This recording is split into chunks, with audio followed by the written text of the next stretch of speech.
Bismillahirrahmanirrahim. Assalamualaikum warahmatullahi wabarakatuh. Waalaikumsalam warahmatullahi wabarakatuh. Innal hamdalillah nahmaduhu wa nasta'inuhu wa nastaghfiruh. A'udzu billahi min wa min sayyi'ati a'malina may yahdihillahu fala mudilla lahu wa may yudlilhu fala hadiyalah. Asyhadu an la ilaha illallah wa asyhadu anna Muhammadar Rasulullah ba'd. Qala Allah Ta'ala fil Qur'anil Karim. A'udzu billahi minasyaitonir rajim. Bismillahirrahmanirrahim. Wa id ta'adzana rabbukum la in syakartum la azidannakum wa la in kafartum inna 'adzabi lasyadid. Faqala aidan rabbi shrah li sadri wa yassir li amri wahlul 'uqdatam min lisani yafqahu qawli.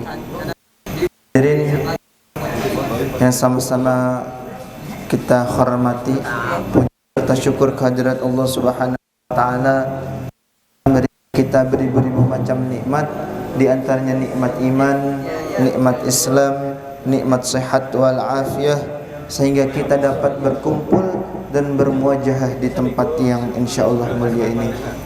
Salawat bertangkaikan salam semoga selalu tercurahkan kepada junjungan Nabi besar kita Nabi Muhammad sallallahu alaihi wasallam, pada keluarganya, para sahabatnya, juga semoga sampai kepada kita selaku umatnya. Ya, alhamdulillah pada hari kemarin kita telah membahas tentang ad-dima'u mar'atu. Apa ad-dima'u mar'atu? Mar'atu. Darah suci. Bukan darah suci. Darah yang keluar dari perempuan. Ada berapa darah yang bisa keluar dari seorang perempuan? Ya, harus tahu juga kan, nanti jadi ini juga, nanti jadi calon suami. Istri lu cowok. Anak saya. Ya, apa yang punya istri kan nanti. Mateo. Jadi tahu nggak darah yang keluar dari wanita ada berapa? Ya, apa satu? Menstruasi, ini darah menstruasi. Ya, satu. Darah ini darah keputihan. Darah suci. Darah suci. Darah apa? Jadi ada berapa?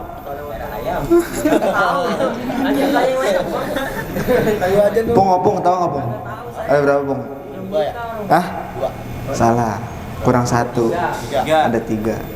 Yang pertama ada darah haid, yang kedua nifas, yang ketiga istihadah. Istihadah itu selain dari dua darah ini, masing-masing kan punya zaman, punya sedikitnya dan banyaknya, begitu. Nah, istiadah ini kerajaan. Darah biru? Nggak ada darah biru. Ada 4 berita. Darah biru. Nggak ada darah biru. Ningrat, darah biru ningrat. Kerajaan. Ya, selain dari tadi nifas dan haid, maka dinamakan darah itu adalah istiadah. Kalau Yan, kalau yang keluar dari ininya kemaluannya laki-laki ada berapa? Tiga. Bukan keluar darah, maksudnya yang keluar. Tiga. Bukan keluar darah. Bukan darah, bukan. Satu. Apa baik? Satu doang. Ada 3. Tiga. Apa aja Bang? Maji, wadi, manis. Kurang, ada 4. Apa lagi? 4 nego. Ada 4. Bukan 4 nego. Pertama air seni atau air kencing. Ya kan? Seni. Kedua air apa? Air mani. Yang ketiga air madhi dan air wadi. Madi dan madhi itu beda ya. Jadi ada 4. Bukan air mancur, Bu. Astagfirullahalazim. Nah, selain daripada ini yang bukan najis hanya mani. Tuh. Kalau mani yang keluar itu bukan najis, tapi tadi madi sama wazi itu najis. Nah. Ya, kita lanjut. Nah, lanjut ya ke pembahasan yang seterusnya yaitu ma yahrumu bisababi haidi wan nifas. Jadi Allah telah mengharamkan apa-apa yang telah diharamkan oleh Allah. Salah satunya apa? Bisababi haidi wan nifas. Bagi seorang perempuan yang haid atau nifas, maka Allah haramkan bagi dia atas beberapa hal. Wa yahrumu alal mar'ati bisababil haid, dan Allah haramkan atas wanita dengan sebab haid dan nifas sittatu asya. Ada berapa sittatu asya? Sittun. Ada 6 perkara yang diharamkan bagi wanita yang haid dan nifas. Nih, baik-baik nih. Yang pertama al-awalu as-salatu. Salat. Salat kalau lagi haid, kalau lagi nifas diharamkan oleh Allah Subhanahu wa taala. Yang kedua at-tawafu, tawaf, mengelilingi Ka'bah. Tawaf. Haram bagi orang yang haid dan nifas, perempuannya. Yang ketiga mashul mushafi wa hamluhu, yaitu mashu menyentuh mushaf wa hamluhu dan membawanya. Tuh, hati-hati cewek yang sedang haid menyentuh Al-Qur'an dan membawanya. Kalau di HP? Nah, itu beda lagi. Beda. Yang diharamkan itu adalah mushaf. Yang notabene-nya itu dominan hurufnya adalah huruf Arab, Al-Qur'an. Kalau misalkan masih dia 50-50 antara bahasa Indonesia dan bahasa Arabnya, menurut sebagian ulama itu dimakruhkan. Kalau 50-50 ya. Tapi kalau misalkan lebih banyak Arabnya, maka itu udah diharamkan. Kalau Injil boleh? Hah? Injil. Atau kalau Injil sekarang udah bukan kitab bersama, kitab yang diturunkan dari langit. Karena udah tercampur pemikiran-pemikiran yaitu manusia-manusia aneh itu. Jauh. Ya. Kitab jauh. Wa qiraatul Qur'an. Nah, yang keempat adalah membaca Al-Qur'an. Tapi ada tanda kutip nih. Kalau misalkan Al-Qur'an itu sepaket dengan kayak misalkan tahlil. Kan di dalam Al-Qur'an itu ada baca Yasin ya. Kalau baca Yasinnya itu sepaket dengan tahlilnya, maka itu diperbolehkan. Atau membaca ratib. Kan di situ ada tuh ayat-ayat yang dibaca ketika baca ratib itu ada Al-Qur'annya. Tapi ketika itu sepaket dengan apa yang menjadi susunan kayak zikir itu, maka itu diperbolehkan. Tapi kalau misalkan niatnya itu ibadah untuk membaca Al-Qur'an doang, maka itu diharamkan. Dan yang kelima al-muksu fil masjidi, atau bisa disebut wal-lubsu, memasuki atau berdiam diri fil masjidi, di dalam masjid. Dan yang keenam as-saumu, yaitu berpuasa. Wa yahrumu ala rajuli wa ta'uha wa tatayyamu biha baina surratiha wa rukbah. Nah, dan juga diharamkan atas seorang laki-laki wat'uha, yaitu menyetubuhi seorang perempuan atau istrinya ya, berhubungan intim. Wattam'uha bibaina surati wa rukbah, yaitu dari ukuran lutut dan sponsor itu. Nah, ini yang mau kita bahas sering banget nih ya. Ada yang mengatakan nggak apa-apa gitu kalau misalkan baca Al-Qur'an gitu meski lagi haid, niatnya belajar itu. Nah, itu sebenarnya ada beberapa yang memakruhkan. Kalau misalkan memang itu di pengajian ya, hati-hati aja gitu. Hati-hatinya apa? Karena Al-Qur'an itu kan ayatnya yang suci. Diibaratkan kita itu seperti lebih menghormati lebih menghormatinya gitu. Kecuali tadi ya bacanya digabungkan sewaktu kayak tahlil atau baca ratib gitulah boleh. Atau juga nih al-muksu fil masjidi, berdiam diri di dalam masjid. Nah itu masih banyak banget tuh yang kadang-kadang salah pengertian.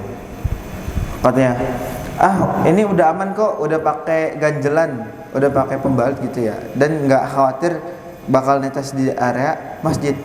Tapi kita itu yang seharusnya sadar diri, orang yang sedang haid atau orang yang sedang nifas itu dalam kondisi junub gitu.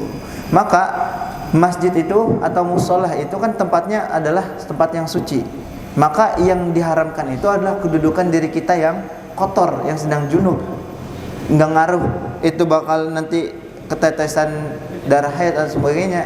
Itu sebenarnya nggak ngaruh, tapi kedudukan ini kita, badan kita yang sedang junub gitu.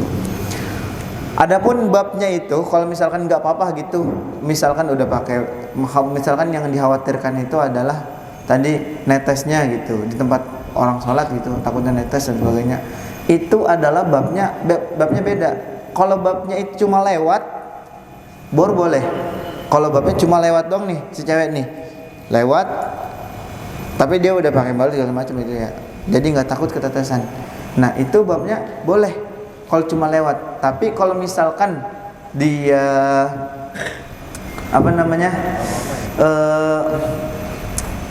berdiam diri, meskipun udah tadi pakai balut segala macam, itu tetap diharamkan. Nah makanya tuh sering banget apa tentang masalah haid itu ya, kayak misalkan dia kalau sekarang nih ya zamannya kan maulid kebanyakan ada di masjid-masjid. Nah tuh orang yang haid itu juga sebenarnya nggak boleh untuk apa? Untuk berdiam diri di masjid, khususnya di area yang masih bisa dipakai untuk sholat. Kalau misalkan dia di daerah parkir ini masalah, daerah parkir atau di daerah yang bukan untuk buat sholat lah gitu, itu boleh masih. Tapi kalau misalkan masih daerah yang masih bisa dipakai buat sholat di dalam musola atau masjid, itu diharamkan. Dan juga karena kan banyak juga ya yang menjadikan masjid sebagai apa? Aula serbaguna. Jadi di bawahnya aula serbaguna tuh ada resepsi, mungkin bisa di situ, di atasnya masjid. Nah, itu konteksnya masih dalam apa? Masih dalam area masjid tuh. Takutnya apa? Kalau misalkan tamu resepsi kan kadang-kadang ada yang haid, ada yang segala macam. Nah, itu jadi penanggung jawab si DKM-nya tuh nanti. Penanggung jawab si masjidnya. Buat apa? Untuk membilangi. Kemudian hikmatul tuharrimul ibadati alal haidi wan nifas. Kemudian ini adalah salah satu hikmah ibadah, salah satu diharamkannya ibadah alal haidi wan nifas. Diharamkannya atas orang haid ibadah dan nifas. Haramallahu al-haidi wan nifasi an tusalliyata. Allah Subhanahu wa taala mengharamkan bagi wanita yang haid dan nifas antusalliyata, untuk beribadah kepadanya, yaitu salah satunya tadi salat dan berpuasa. Li'anna salata wa wuqufa baina yadayillahi ta'ala wa munajjatu lahu. Bahwasanya salat dan wukuf baina yadallah ta'ala, di antara sisinya Allah Subhanahu wa taala, wa munajatahu lahu, dan yaitu adalah memohon kepada Allah Subhanahu wa taala daripada sebagian perintahnya daripada Allah Subhanahu wa taala. Wal haidu wan nifasau mutawallawi tanatil biddami wal kamai annahu la yabtihu. Nah, makanya Allah Subhanahu wa taala juga memberikan suatu apa? Suatu keruksohan atau keringanan bagi siapa? Bagi seorang wanita. Bukan semata-mata karena wanita itu lemah, bukan semata-mata karena wanita itu lebih rendah daripada laki-laki, bukan. Tapi karena apa? Karena ketika seorang itu tadi ya, wanita itu dia haid, maka dia dalam suatu apa ya, Kalau tahanak kalau aduh nggak enak tuh nanya ini. Kalau misalkan lagi haid itu biasanya yang dirasa itu pasti apa? Sakit. Kedua terus ada lemah lah, sedang ada dalam posisi lemah gitu. Sehingga ketika diwajibkan untuk sholat, maka sholat itu kan berkali-kali lah ya, berulang-ulang gitu. Maka itu menjadi suatu sesuatu kewajiban yang ibarat kata membebani seorang yang sedang haid gitu.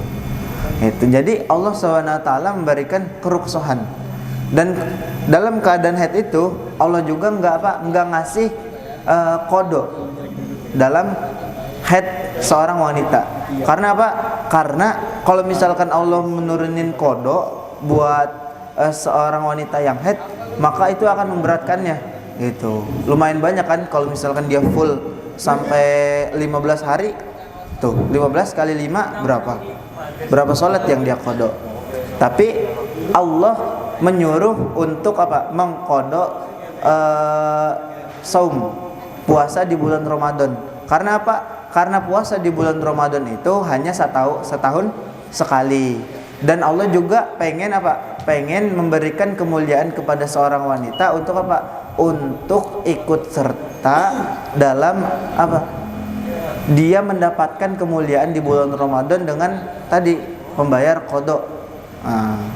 Itu.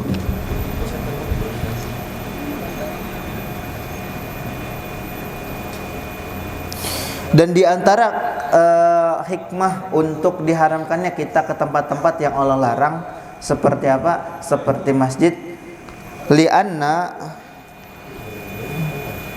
Lianna makbatahu aqdasu makanin indallah. Karena tempat-tempat tersebut adalah tempat-tempat yang disucikan oleh Allah gitu. Nah, kita harus sadar diri. Kita pun yang cowok kalau misalkan lagi junub gitu ya, jangan main berdiam diri baik di dalam masjid.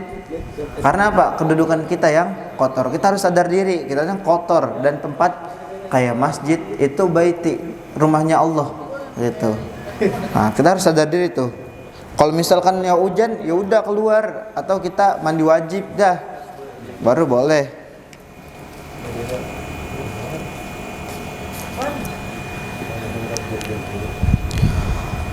Nah, Allah Subhanahu wa taala rahimahullahu anna yajma'a alaihi ma baina masyaqqataini, masyaqqati shaumi wa masyaqqati dam. Nah, amma hikmatu hurmatihil istimta'i biha wa ta'ha fi hadhil hamlat.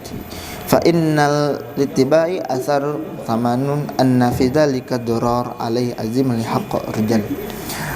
Nah, ini yang harus kita ketahui bahwasanya dalam hal segi Masya Allah ya, Allah itu memperhatikan kita sebagai umat muslim itu dalam hal yang kayak gini-gini aja diperhatiin gitu. Nah, itu kurang nikmat man lagi sih yang kita desakan gitu, bahwasanya Allah aja memperhatikan dalam segi keseharian kita, terlebih dalam hal-hal kecil kayak gini nih. Nah, yang bisa jadi apa? Kalau misalnya kita nggak tahu, bisa menjadi dampak besar bagi kita sendiri. Yumkin hazam ini itu saja yang dapat saya paparkan dari kajian pada hari ini, yaitu tentang manyahrumu bisababi haidi wan nifas. Apa-apa yang diharamkan dengan sebab haid dan nifas bagi seorang perempuan. Ya mungkin pada hari ini ada yang mau bertanya. Kalau nggak ada, kita langsung tutup aja. Boleh bertanya tapi sudah ditambahkan tadi. Boleh. Kan di Arab itu ada kota yang dilarang tuh, Al-Quba ya. Tapi kan itu kan dilarang, malah dari sama. Tapi malah sekarang itu jadi tempat wisata itu gimana tuh? Dilarang bagi umat muslim untuk datang ke situ. Ya kan Arab juga kan bukan muslim semua kan ya. Iya. Tapi sekarang kan yang di Aula itu memang kan itu dari kota terlarang kan namanya. Di mana? Aula. Aula jadi wisata. Tempat tertutup. Tempat Emang ada, Pak? Emang ada? Ada. tahu tuh. Sekarang jadi tempat party bang. Yang kemarin mati gue party. Yang kemarin ada pamilis. Soneta. Waduh. Iya.